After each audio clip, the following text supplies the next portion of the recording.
Assalamualaikum warahmatullahi wabarakatuh. Salam sipil, sipil, sipil, sipil. Semoga semua sehat selalu. Kali ini adalah materi kuliah mengenai hubungan parameter lalu lintas. Materi ini merupakan kelanjutan dari beberapa materi sebelumnya terkait dengan parameter lalu lintas, yaitu kecepatan, kerapatan, dan volume lalu lintas.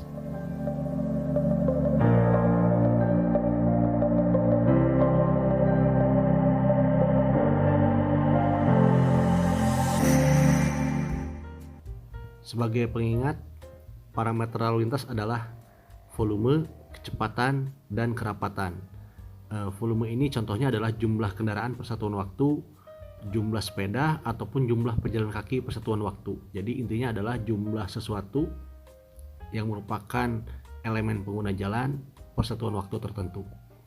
Untuk kecepatan ini dapat dihitung dari waktu tempuh kendaraan, jarak tempuh kendaraan, sehingga di sana kita bisa menghitung kecepatan. Dan ini juga ada hubungannya dengan masalah tundaan, yang mana tundaan itu adalah bagian dari waktu perjalanan. Yang terakhir adalah kerapatan atau kepadatan. Ini adalah jumlah kendaraan persatuan panjang di sepanjang ruas jalan yang kita teliti.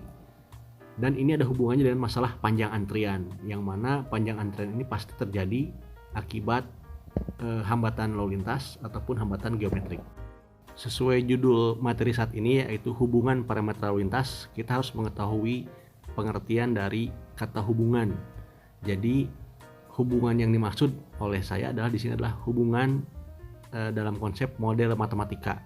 Jadi kita akan mempelajari model matematika dari kecepatan yang berhubungan dengan kepadatan, kecepatan dengan volume lalu lintas, dan kepadatan dengan volume lalu lintas. Nah, model itu sendiri adalah bentuk penyerupaan dari dunia nyata ke dalam bentuk lain yang diserupakan. Model tersebut biasanya bisa dalam bentuk visual, gambar, ataupun bentuk matematika. Sebagai contoh, untuk visual, misalkan kita membuat patung binatang atau patung tumbuhan yang ukurannya mungkin disesuaikan dengan ukuran aslinya. Dalam bentuk gambar itu misalkan kita menggambar pemandangan, yang mana kita di sana bisa menggambar gunung, hutan. Nah, itu adalah model juga. Nah, yang kita pelajari sekarang adalah bagaimana hubungan kecepatan, kepadatan, dan volume dalam bentuk matematika. Nah, di sini ada beberapa kondisi di dunia nyata yang terkait dengan lalu lintas jalan. Sering kita ketemui bahwa kalau kecepatan kendaraan makin tinggi, maka setiap kendaraan akan saling menjauh. Untuk apa? Karena untuk menjaga jarak, yang mana di sini adalah bersifat alamiah. Maka saat kecepatan tinggi, maka kepadatan akan makin jarang juga. Jadi kecepatan makin tinggi, kepadatan makin kecil. Ada juga hal lain terkait dengan arus lalu lintas. Di sini kita mempelajari dalam satu nilai arus lalu lintas, jadi besaran tertentu dari arus lalu lintas, maka akan terdapat dua nilai kecepatan dan terdapat dua nilai kerapatan atau kepadatan. Ini akan kita pelajari akan kita simpulkan di materi kuliah ini. Nah, ini adalah gambaran dari kecepatan kendaraan makin tinggi, maka setiap kendaraan akan saling menjauh untuk menjaga jarak, yang sifatnya adalah alamiah untuk setiap manusia. Di sini ada dua contoh video. Yang pertama adalah di jalan dalam kota. Yang kedua, video yang sebelahnya adalah jalan tol. Jadi kita bisa lihat jalan dalam kota itu cenderung kecepatannya rendah, sehingga setiap kendaraan dapat saling mendekat. Kalau di jalan tol itu kecenderungannya itu menjauh, ya, karena kecepatannya makin tinggi. Lalu kondisi yang kedua terkait dengan satu nilai arus lalu lintas terdapat dua nilai kecepatan, dan satu nilai arus lalu lintas akan terdapat dua nilai kerapatan.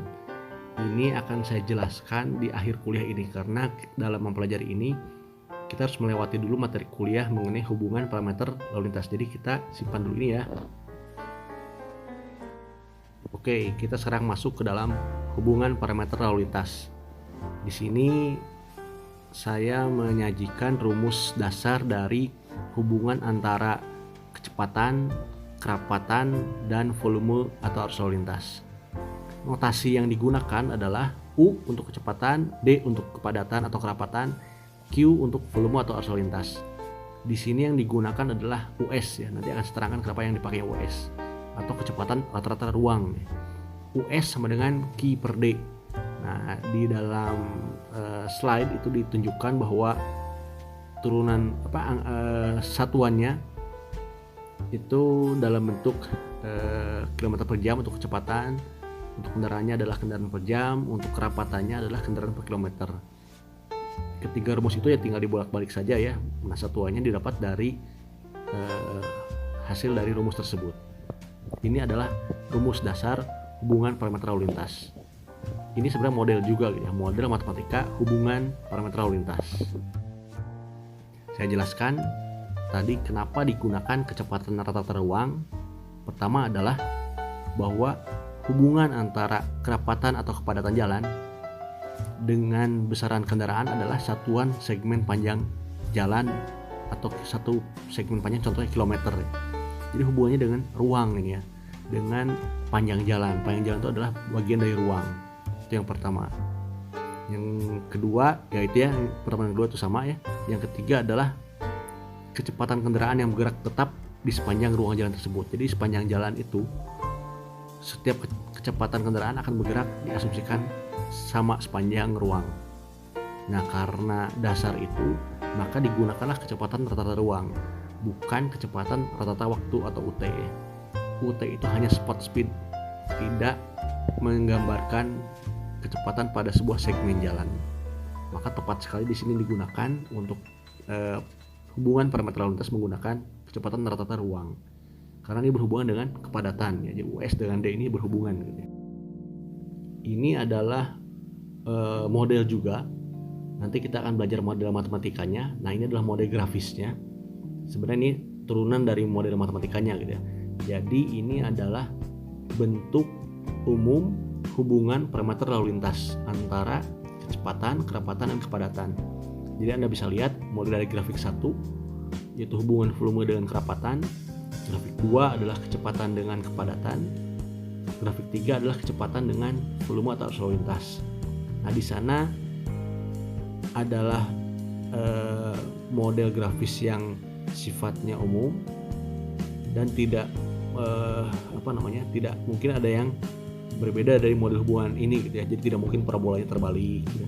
Lalu yang garis antara kecepatan kerapatan terbalik juga gitu ya, nggak ada. Semuanya begini gitu modelnya. Nah, di sana juga ada beberapa titik penting yang saya tandai gitu ya. Contoh pada gambar 1 hubungan volume dan kerapatan, di sana ada titik warna merah maksimum ya, atau artinya adalah arus lalu lintas terbesar. Lalu ada warna ungu masih di grafik 1, ada titik ungu keterangannya adalah jam itu macet ya. Itu adalah kerapatan maksimum, di mana itu pada kondisi kendaraan sudah mengantri, tidak ada lagi kecepatan, artinya kendaraan stuck gitu ya. Itu yang gambar pertama. Untuk gambar yang kedua, hubungan kecepatan dengan kerapatan, ada 3 titik penting ya. Yang pertama adalah yang warna hijau, itu adalah arus kecepatan arus bebas, free flow speed yang warna hijau. Dimana kalau kita berikan ilustrasi adalah di sana hanya ada minimal 1 kendaraan yang lewat pada sebuah ruas jalan. Anda bayangkan kalau Anda lewat di sebuah jalan hanya Anda sendiri yang lewat, pasti akan mencapai free flow speed, kecepatan arus bebas. Kenapa disebut bebas? Karena Anda tidak terganggu oleh kendaraan lain. Nah, jadi disebutnya free flow speed. Titik yang kedua adalah titik yang ungu juga sama, jam atau macet. Itu adalah kerapatan maksimum. Titik yang ketiga adalah yang warna merah ya.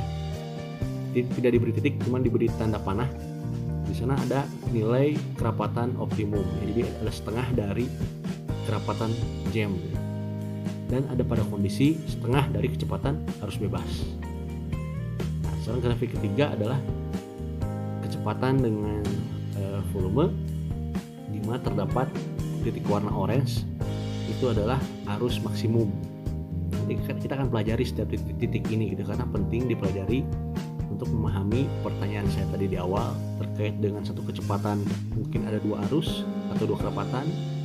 Kedua, apa itu arus lalu lintas maksimum, dan apa itu free fall speed, dan apa itu kondisi jam atau macet. Nah, bagaimana kita memulai mencari hubungan parameter lalu lintas? Nah, kuncinya ada di dalam grafik nomor 2, grafik kecepatan versus dengan kerapatan. Jadi disinilah kunci awal kita dapat menentukan model hubungan antara setiap parameter lalu lintas. Nah, di sini hubungan yang akan kita pelajari adalah hubungannya bersifat linear, jadi itu garis lurus ya. Artinya apa? Berarti ada metode lain selain metode ini yang bukan linear. Nah, metode ini dinamakan metode Greensill ya. Greensill. Nah, tujuannya adalah apa? Untuk mencari model tadi kecepatan dan kerapatan. Kalau Anda sudah dapat 2 ini, maka Anda akan mendapatkan 2 hubungan yang lain atau 2 grafik yang lain, sehingga Anda mempunyai 3 grafik hubungan seperti yang tadi saya jelaskan pada slide sebelumnya. Dan cara mencari garis linear ini adalah menggunakan regresi linear ya. Persamaan regresi linear yang biasa. Baik ya, tadi saya katakan bahwa tadi kita akan mempelajari hubungan parameter lalu lintas dengan metode linear. Di sini saya memberitahukan ke Anda model lain selain model Greensill yang digunakan untuk mencari hubungan parameter lalu lintas. Nah, yang pertama ada model namanya model Underwood. Sifatnya hubungannya eksponensial ya, jadi melengkung seperti dalam gambar, melengkung ke bawah. Lalu ada model Bell, di mana sifatnya adalah hubungan polinomial. Yang ketiga adalah Greenberg, yaitu logaritmik gitu ya. Nah, ini tidak akan dipelajari pada materi ini. Anda akan belajar materi dasarnya saja dulu, di mana hubungannya bersifat linear ya. Belum tentu di setiap daerah itu cocoknya Greensill. Siapa tahu cocoknya adalah model-model yang lain. Tapi sebagai basic dari setiap model ini adalah model Greensill. Baik, kita sekarang masuk ke dalam model Greensill. Di sini saya sampaikan rumus-rumus dari model Greensill. Rumus ini turun dari persamaan dasar tadi ya, yang saya berikan di awal. Ada 3 persamaan dasar. Nah, di sini dikembangkan, diturunkan lagi. Nanti kita akan belajar cara menghitungnya, bagaimana menghitung setiap gambar yang ada, yang mana rumusnya ada masing-masing gitu.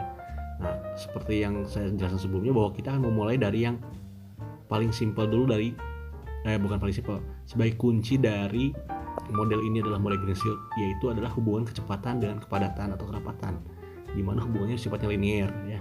Jadi ini sebagai basic untuk mencari 2 grafik lain dan untuk menjawab semua persamaan yang ada dalam slide ini. Mungkin Anda masih ingat ya persamaan garis regresi linear.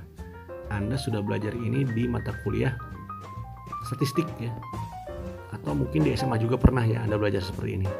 Sebagai pengingat bahwa rumus regresi linear adalah, saya buat rumus di sana, Y sama dengan A plus BX. Y itu adalah sumbu Y, X itu adalah sumbu X. Yang mana Y ini disebut variable dependent, variable tidak bebas ya. Yang mana ini adalah kecepatan rata-rata ruang. X adalah variable independent, yang mana ini adalah kepadatan atau kerapatan.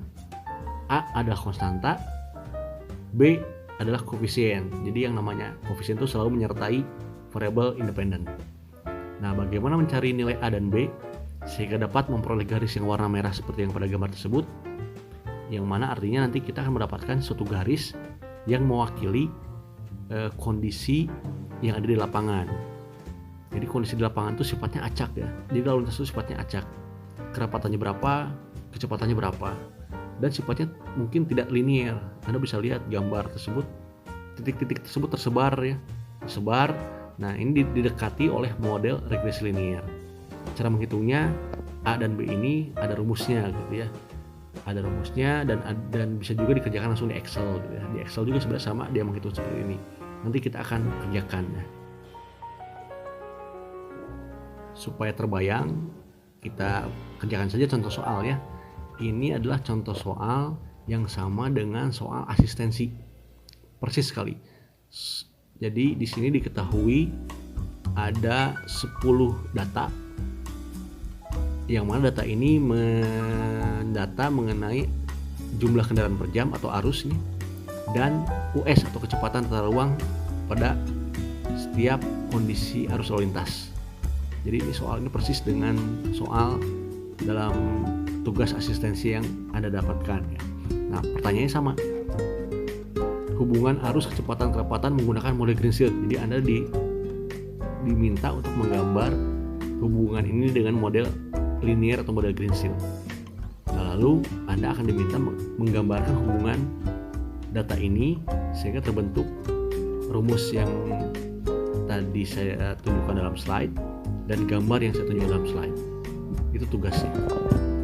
Dan akhirnya kita bisa menginterpretasikan hasilnya ya.